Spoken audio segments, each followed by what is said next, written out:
Cool. Does anyone find us endearing enough to just listen to us bullshit about this? Well, we're gonna find out. We're gonna stick it all in there.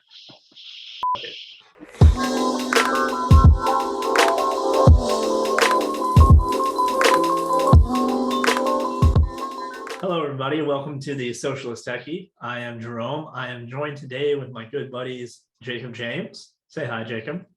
Hello. Hello, and James Callie. Hello. All right. Well, since it's our first podcast, I figured maybe we should start off kind of introducing ourselves. A little bit about yourself, what you do, all that. I, for one, will not be saying what company I work for because I don't want to get fired. But yeah, Jacob, you want to kick us off? Yeah, sure. I'll kick us off. My name's Jacob. I'm not going to give my last name. Jerome's already given that. You're going to have to watch it back again. Yeah, no, it's cool. It's cool. I'll believe you. Now, my name is Jacob. I work in sales. I've worked in sales for a number of years in the tech industry, more particular, the mobile phone industry, as it were. I am interested in all things, everything. You name it, I've probably read about it at some point for no fucking reason at all. But that's just who I am as a person. And I'm here to lighten the mood and be very merry and joyous and bring warmness into your homes. Yeah, yes. Warmness into your homes. All right. Yeah. All right. Mr. Callie, you want to go ahead? Sure. I'm James Cowley. You've already outed me, but try and find me on the internet because I'm a ninja. You won't. But anyway, I work at a medium-sized bank, and that's yeah. I don't know what else to say about that. That's what I do here on a Socialist Techie podcast. So it's an interesting perspective. Yeah. Jacob brings the warmth and Jamie brings the cold. They'll bring the very cold. Yeah. So I guess I've never actually introduced myself and what I do. I'm Jerome Giesinger. Let's see, how do I put this out? Outing myself. I am an industrial technician, specialized in logic controllers and things like that, as well as obviously a lover of tech and politics and all that. So yeah, that's kind of how we got started, is taking our drunken rants and raves about politics and technology and trying to get someone to watch it. So, all right. I think that is a great segue into our sponsor, My Pillow. Today's episode is brought to you by My Pillow. My Pillow is a pillow that you can sleep on at night because it's your pillow. You own it. But yes, My Pillow. Hold on. I just want to say that we're gonna get like 2 ceases and desists, like right off the rip. That is winning. If you can get a cease and desist with like 9 followers who are all your friend, you've won. Like you've already won. What's one legal battle? Am I right? I think it's a life ruiner. I think one legal battle at our stage is a life ruiner. Yeah. The climate wars are coming anyways, so it doesn't matter. That's true. That's true. Mike Lindell's got his own problems, though. I don't think he's going to sue us. And I posit that he may still smoke crack. I'm just asking questions, I'm just asking questions. Not saying just, there's got to be an answer out there. Got to find it. All right, let's go ahead and nail this down a little. I figure since, one of our topics is going to be highly depressing. It's Afghanistan. Can't really get past that. Let's start with something stupid. And that would be Teslabots. So I assume you two have both seen at least something on Elon's spandex robots.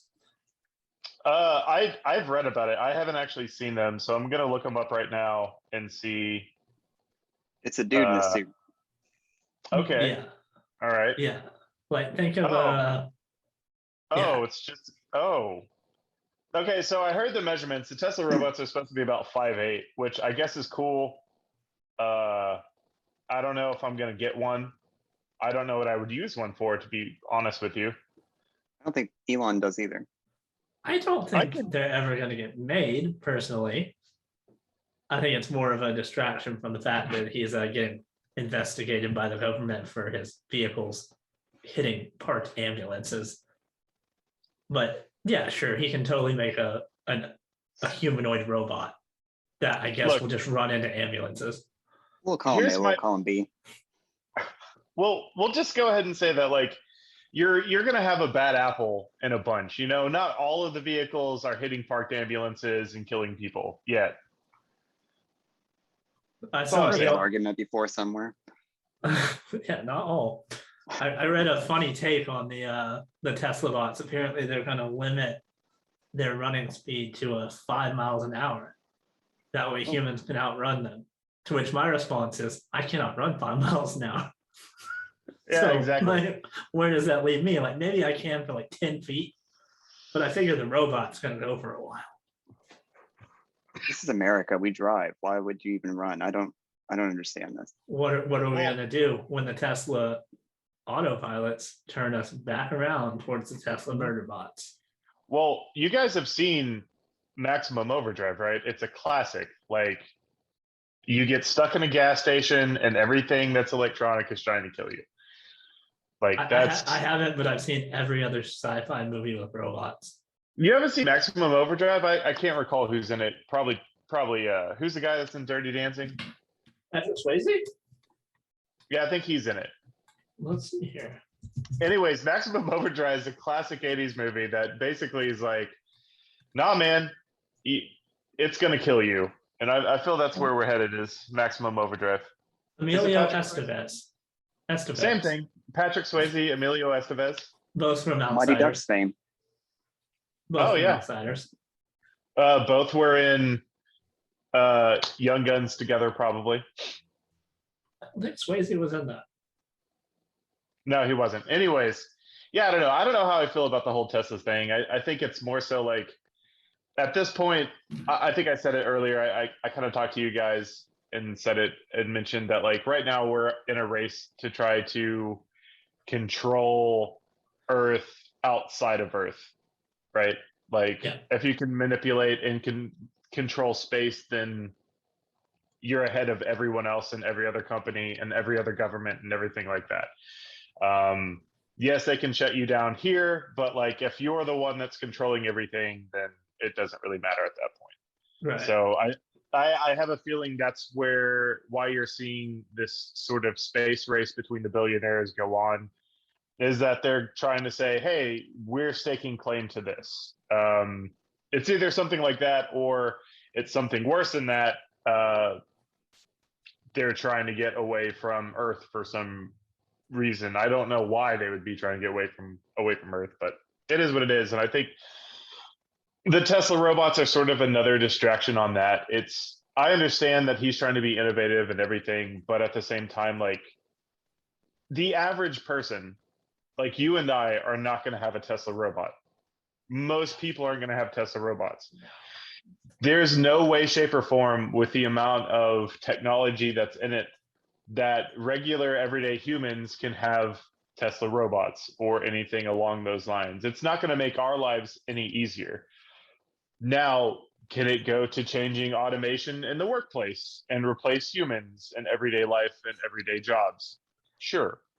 See, I actually think not so much on that, because working in industry, the best way to engineer a robot is not to make it look like a human, which is just like how we evolved. It's to design it for one specific task, because they're dumb, right? Like they're not smart, and like the things we do are not necessarily the easiest way to do it, but it's just we have arms and legs and have to stand upright, so that's why we do them. Like Look, it's much better to just make a machine that does exactly what you need without any input. We are made as God intended us, with thumbs. That's all I'm saying. I know a couple of people without thumbs. Oh, I shouldn't have brought that up. Yeah. I feel bad. I work in a factory. Oh, can you edit that part? Yeah, sure. We'll just bleep the whole thing out, just like a right. solid 15-second All right. bleep. No. All right, that's Yeah. fine. That's fine. All right. But no, I completely agree with you. I mean, you're that's something industry is changing, right? We've already talked about that. I've talked to Jamie or James rather multiple times about how industry is changing and how sort of the pandemic has sort of sped that up. Yeah. To automation, to pickup delivery or online ordering or anything like that. Like everything is changing. So the jobs that were there for people that come from the lower class or lower income, jobs that they depended on, are slowly disappearing. I think that that is also going to happen with a company like Tesla. That is going to, yes, they talk about doing all this great stuff with EVs and everything like that, but you're going to slowly start forcing people out of the workplace. That's the ultimate goal for a business, I think. Yeah. No, it is across the board. Less labor is less overhead. It's more profit. Yeah, 100%. Well, I mean, let's not even pretend those ideas are the same. Now, Musk Teslabot or whatever he's going to call it, that's not even remotely close to what you're talking about with automation and everything. Like, no, I mean, I guess to some extent, but in my industry, it's certainly not. And that's, you know, to me, that's progress. I don't think it's a bad thing necessarily. It makes us more efficient as a society. And that's, you know, it's going to put some people out of work maybe, but then you retrain them to do something else. It's not that difficult. Or, you know, just some jobs are useless. Let's be real. Yeah, I'll agree with that. I mean, I think the biggest deal is that we have to shift the economy to account for job loss. And essentially what that comes to is the dirty word of like wealth redistribution. Because as jobs have been cut, it's not like those of us that are working have gotten our hours cut. They've simply pocketed the savings and typically reduced workforce. So the business makes more money, the efficiency increases, yet we all make basically the same, you know, maybe a tiny little, here's a 1% inflation raise every year. If But that, they've cut the I mean, if that, but then they've cut the labor. So there's more people out of a job. And so, I mean, we've got to adjust basically for minimum standards. Like we have to take a real world look at minimum standards of living. And you know what? 70 years ago, when they had all their future expos, it said we would work 25 hours a week and we'd all live our happy lives. And somewhere along the way, people were like, you're lazy as shit if you don't work 50 hours. If you don't. But I think that's something that 50. we're kind of re-examining right now, you know, kind of as a result of the pandemic. You know, I hear in my job, you know, people are lazy, they don't want to work, and that's why we have these work shortages and whatnot. But as you say, you know, they're automating jobs and then they're pocketing the rest of the cash. And where's that money going? It's either going to executives or it's going you know, back into the company, which, you know, I can't argue with that. You got to invest to make yourself grow and everything. But more often than not, I think it's probably going to the executives. Yeah, and shareholders. Throughout that entire debate, I find it interesting that, you know, you hear the line that people are lazy, don't want to work and all this, but you never hear the solution of, well, why don't we just cut executive pay a little bit and increase wages that way? But you know, these motherfuckers are they're gonna pass the cost right on the consumer and nothing's really gonna change. So that's not a very hopeful sentiment there, but no, you got to be realist first. I mean, and especially for me, one of the big things is that, you know, before the pandemic, like you would complain about your job and like, you know, you may quit your job, find a new job, but like every job tried to sell you on this whole, like, we're a family, right? You know, we're this big family. We all work together so that we can all support our families at home, blah, blah, blah, blah, blah. But the minute the pandemic hit, they cut everyone and just threw them to the fucking wolves. And then now they're trying to get all these people to come back to work these shitty jobs for no pay increase, when the fact is the only reason they didn't lose everything they had is because of the government. and they're trying to have it both ways. It's like, oh, come on back. And so now they're like, oh, they're lazy and don't want to work. It's like, no, you f***ed everyone over. You didn't give a shit about everyone when times are hard. When we talk about automation, we talk about the streamlining of society and everything like that. Like, I was kind of reading back on the little Tesla thing, and it's talking about doing mundane, dangerous, everyday tasks, like sending your robot to go get groceries or sending your robot to walk a dog, which is perfectly fine. But my thing is like, you're testing out artificial intelligence to see what's hit or miss with it. Ultimately, you're going to start doing away with a lot of other positions and jobs, like Tesla robot, the bank teller, who greets you at the door and knows your routine and when you come in, and it has facial recognition software in it, so it can recognize you when you come into the store, or into the bank or store, to make it a more pleasant human feeling environment. That's ultimately what we're going to. We have to look at this as a building block to the change of society and civilization as we know it, right? Yeah. I just hope we can adapt and not leave everyone scraping. Oh, we are already on the verge of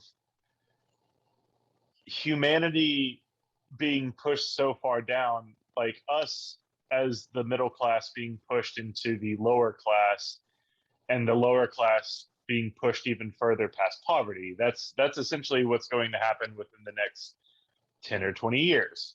Is the richer are going to get richer, and there's not a lot that the masses can really do about it. That's the way I sort of look at it. So you're going to heavily have to rely on corporations and things like that to provide things for you, to provide a place to live, and to provide you with Amazon bucks or Tesla dollars or whatever it is. Doge. That way you can survive. And this isn't a new thing. This is just a cycle. It's always been a cycle. This has been what it is since the start of the Industrial Revolution 300 years ago. Modern feudalism. Oh, 100%. Yeah, this is the same old thing with having your serfs in the field working the land for you, and you as the landlord taking everything from them. This is nothing that's new. It's just part of civilization at this point, and society at this point. The problem is you're going to have billions of people that need to rely on that. Yeah. And it's not going to be sustainable in the least bit at all, period. I agree with that. To your point, I think that's more or less why I've come around to the idea of a universal basic income. Now, I'm not going to lie, when Andrew Yang was running on it in 2016, I was not really a big fan of the idea. But the more that I've thought about that and seeing the way things are going with automation and that, kind of to my point earlier, some jobs are just frankly kind of useless and don't even need to be done by a human. Not everyone is going to have a useful job. There's 7 billion people on this planet. And if you just even look at this country, 330 million, is that what our population is now? Roughly. I don't know. Yeah, roughly, something like that. But I don't think that there's enough positions that are truly useful. I think that's where society's heading, and we need to get to a point where we accept that eventually. A hot take from me there. Hell yeah. And that's the thing to James's point, is when you're talking about things like universal basic income, you have to understand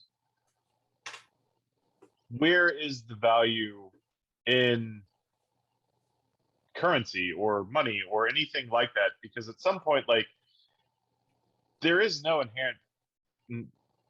inherent value to the money that we're given. We just know we need it to buy things, right? We need it to pay rent. We need it to buy groceries and food and so on and so forth. It could all very well collapse almost overnight. Like, that's sort of the scary thing. Like, we've seen that governments can provide universal basic income. It's if governments are willing to do that. Or are you willing to listen to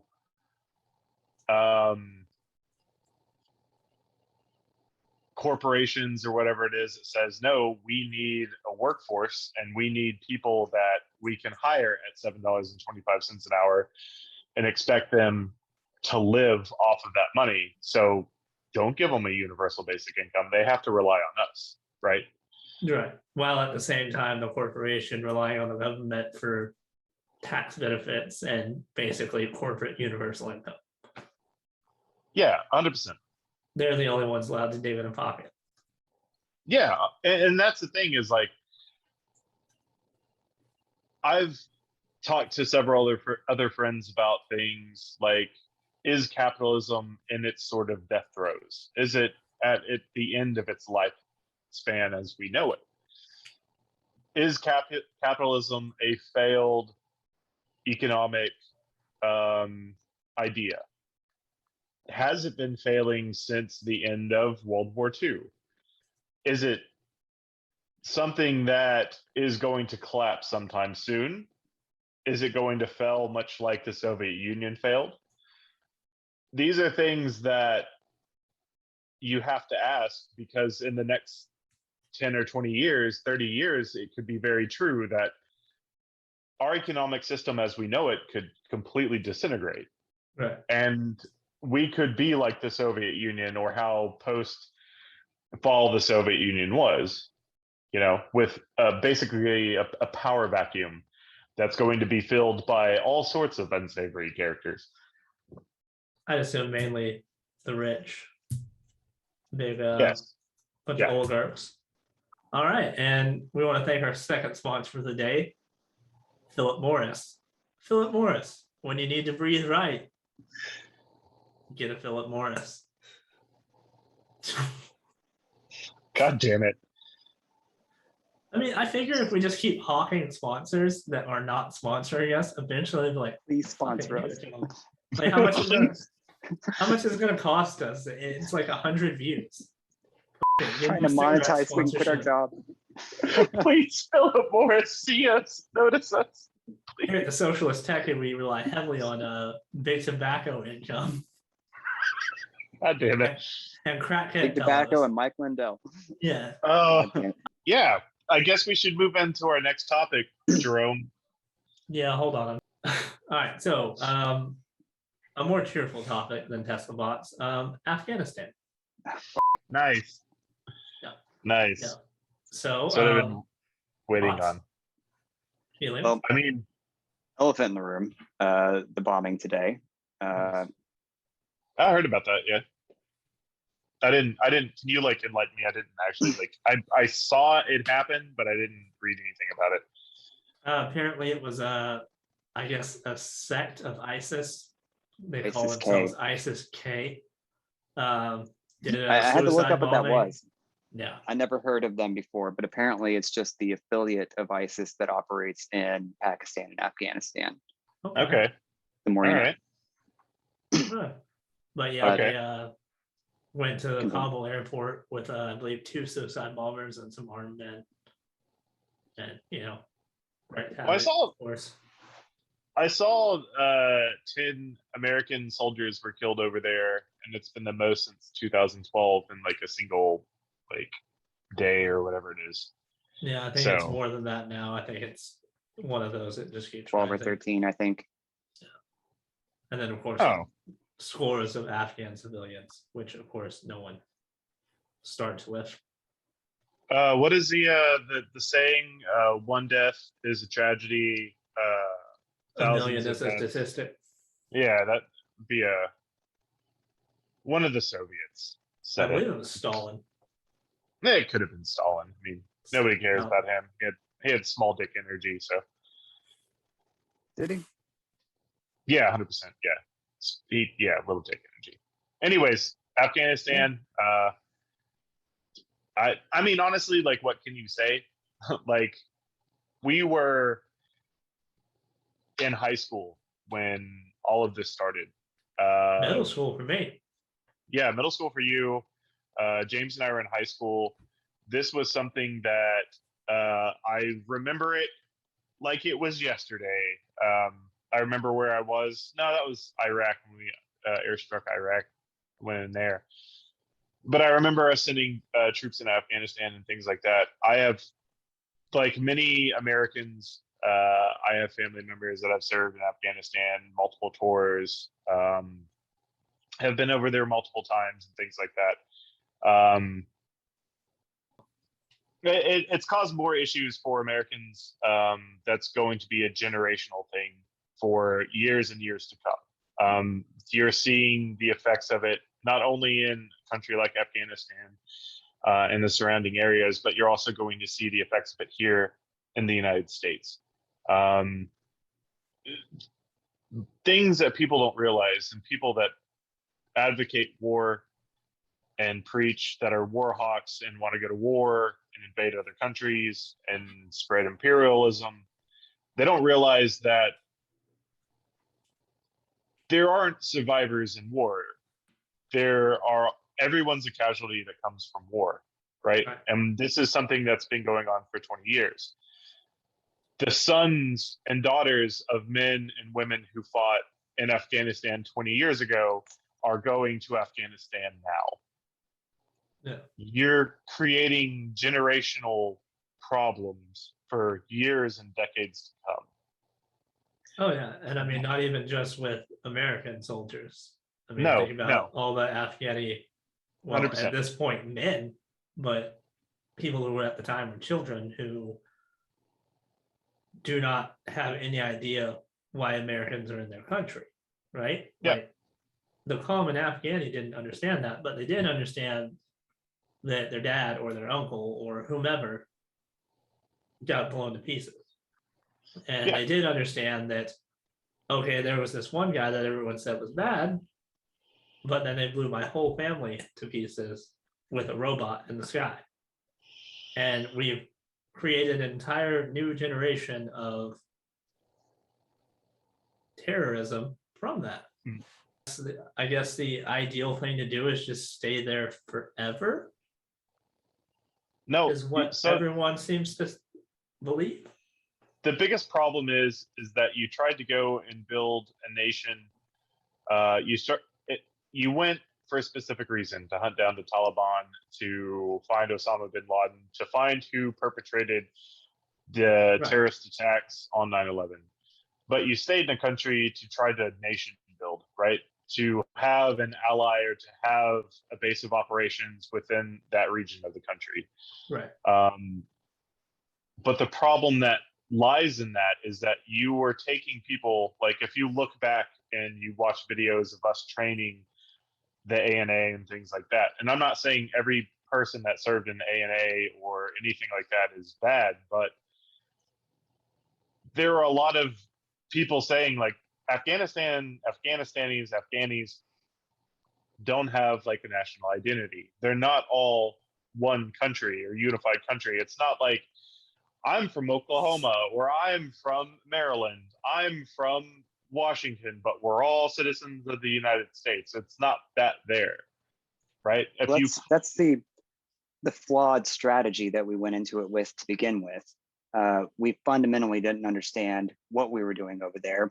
We didn't have a mission from the get-go. It changed depending on what administration was in power or who was in Congress or whatever.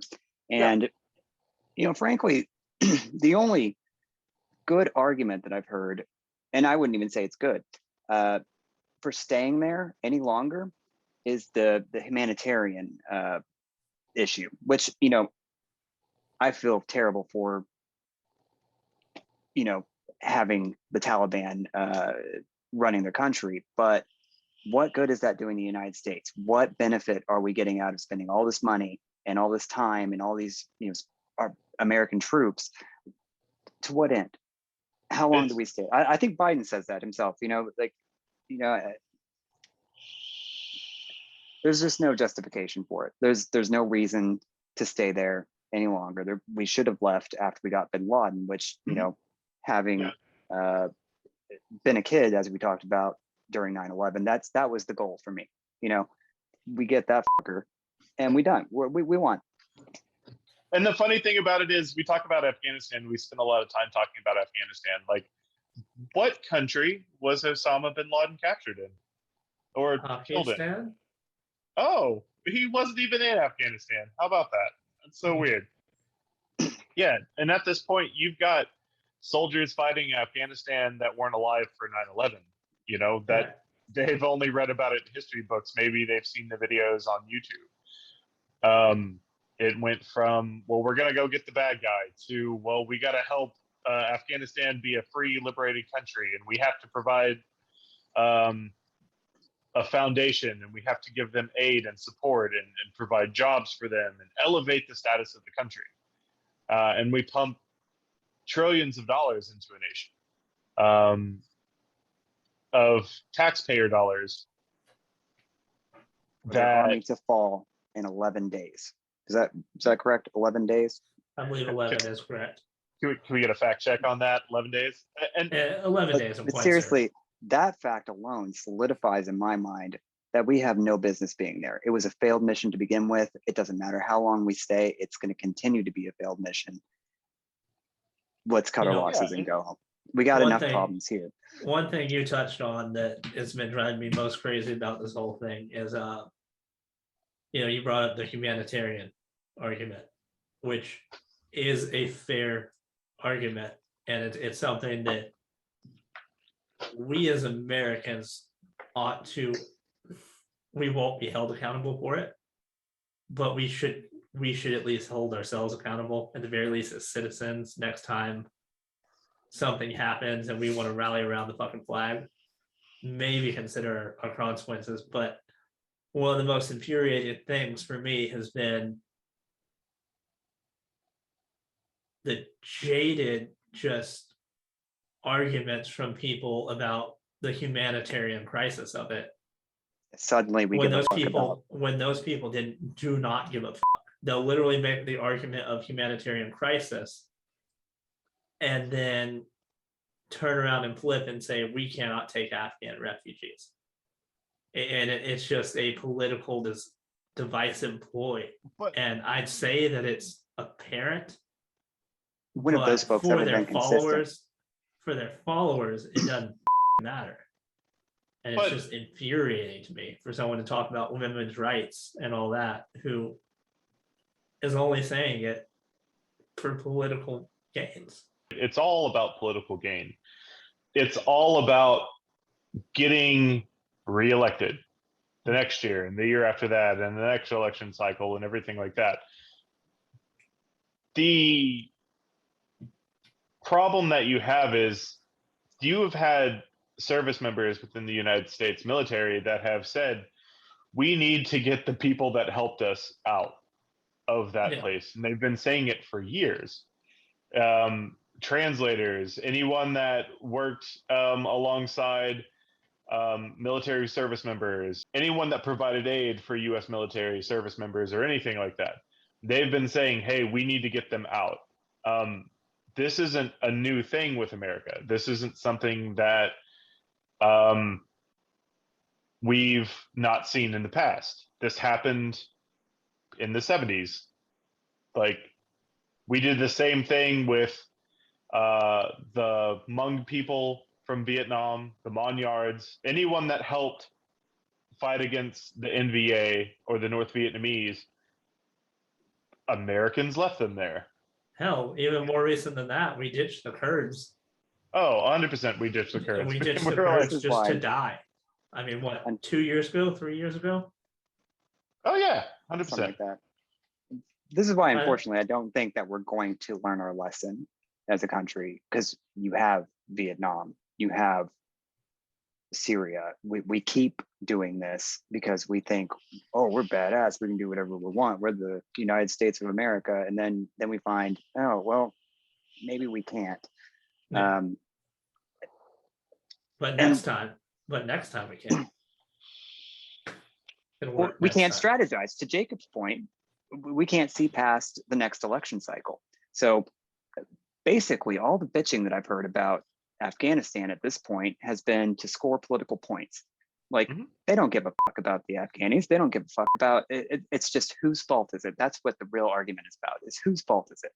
Yeah, Because it's been, that's the extent to what most Americans care, I think. Yeah, and what they don't want to hear is that it's all of our fault. Yeah, yeah, Like 100%. we can say, oh, Biden did a failed pullout. Oh, Trump is who negotiated with the Taliban in the first place. Oh, Obama could have done it sooner. Oh, George Bush took us there. But we're the ones who rallied around that flag and stayed rallied around it to bomb the fuck out of Iraq. I mean, you can go back. Sorry, I didn't mean to interrupt you. No, but you're good. I'm getting heated. Yeah, you're turning red. I can tell. It's just the lights. It's hot. It's so hot in here. It's so hot. But you have to think that, like, we've been involved with Afghanistan since the 80s, ever since the Soviet invasion of Afghanistan. It would have been what, 79, 80. We're the one that created the Mujahideen, or funded, not created the Mujahideen, but funded the Mujahideen with Stinger missiles, with weapons, with money, with everything like that to fight the Soviets. We're the ones that backed the Northern Alliance, and then in turn also backed the Taliban, because it wasn't a thing before us, right? So we've already been pumping billions of dollars into that country for what? It's 2021. If we go back to the 80s, that's 4 decades, 40 years. Yep.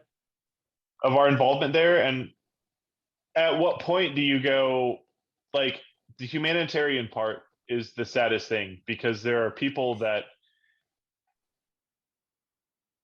we as Americans, we see the images and we see everything on the news or on social media sites or newspapers or magazines or articles or whatever it is, blogs. We see the images of these people, but we're here in the United States. Like, we're looking at it through rose-tinted glasses. Like, I think everyone, and a lot of people I've talked to have said, oh, it's just horrible what's happening in Afghanistan, all those people. But in 6 months from now, we're not going to be talking about that. Nope. In 3 months from now, we're not going to be talking about that. That's where we're at in American society. This isn't going to be a thing in the next 3 months. It's going to be almost completely forgotten within the next year. Yeah, it'll come back up around the political cycle. Yes, 100%. Yeah. They'll start talking about that, and they'll start bringing that up. Well, start pointing fingers? Well, you'll see political ads saying, well, such and such didn't support sending funds to Afghanistan. Do you want him on your side?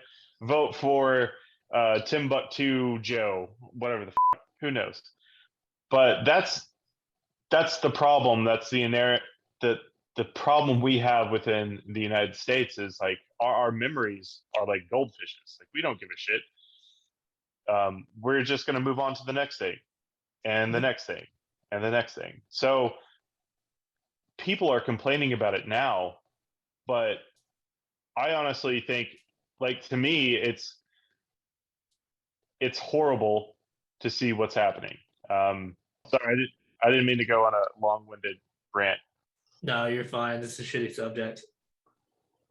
It's a shitty subject. So I don't know.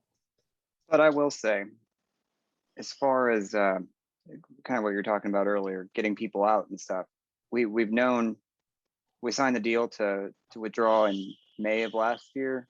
We knew Something what the like date that, was. yeah. Why didn't we start getting people out sooner?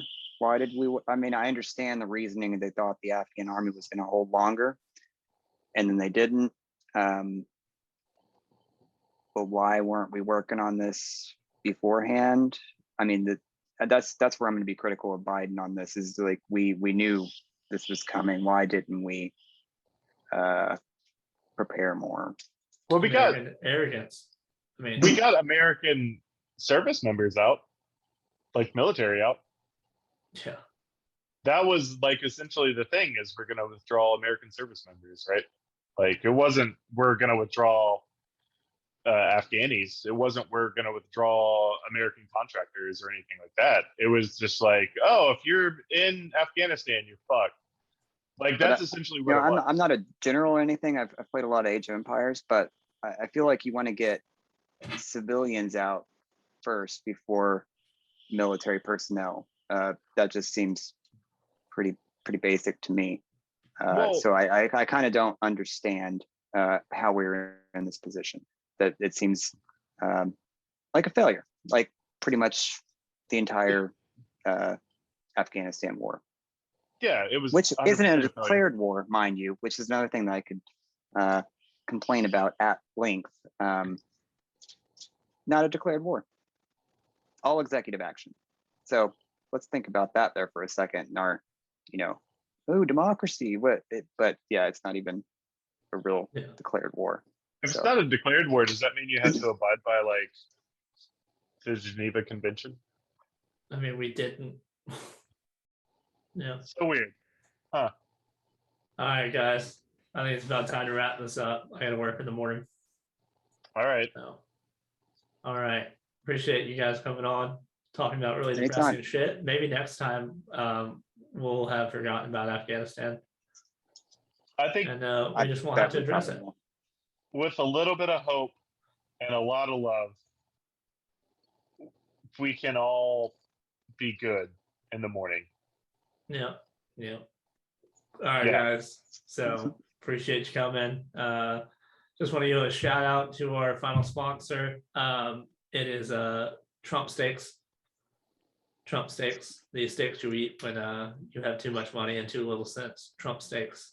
How do you quick question for you? What is the proper way to prepare a Trump steak? I believe well done with ketchup. I would imagine. Oh, yeah. How Yeah, I think that's how he would Trump prove steak. it. Yeah.